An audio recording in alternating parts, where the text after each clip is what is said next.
सक्षम police times, news 112, सक्षम जनतेचा आवाज.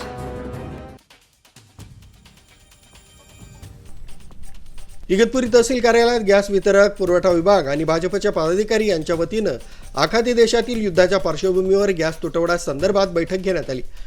या बैठकीत तालुका पुरवठा अधिकारी यांनी गॅस वितरण संदर्भात येणाऱ्या अडचणी आणि समस्या जाणून घेत पुरवठ्यासंदर्भात मार्गदर्शन केलं.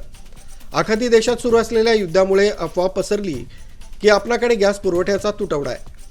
आम्ही तालुक्यातील 6 वितरकांच्या गोडाऊनवर पाहणी केली असता गॅस सिलेंडरचा पुरेसा साठा उपलब्ध आहे.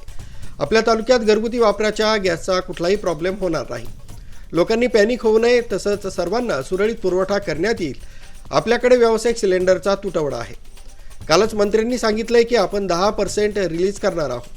ज्या हॉटेलला 5 टाक्या लागत होत्या त्यांना 1 टाकी मिळणार, अशी त्यांची उपाययोजना सुरू आहे. आखाती युद्धामुळे आपल्या देशात होणाऱ्या पेट्रोल साठ्यावरती गॅस साठ्यावरती परिणाम होईल असं लोकांना वाटतंय. त्यामुळे लोकांमध्ये अफवा पसरली की आपल्याकडे घरगुती सिलेंडर तुटवडा आहे.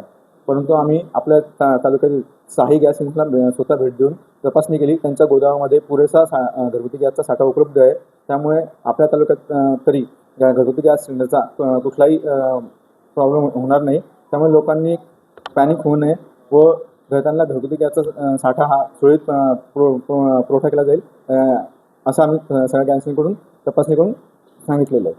कमर्शियल सिलेंडर जे त्याचा तुटवडा आहे. कमर्शियल सिलेंडरचा थोडा तुटवडा आपल्याकडे आहे.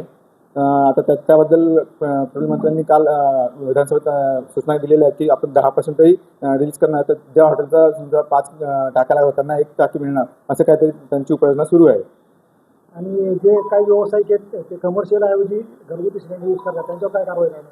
आम्ही कालपासून त्यांच्या हॉटेल व्यावसायिकांवर 10 टाका सुरू केलेलं आहे आणि जर असं कोणी सापडलं त्यांच्याविरुद्ध कायदेशीर कारवाई करण्यात येईल.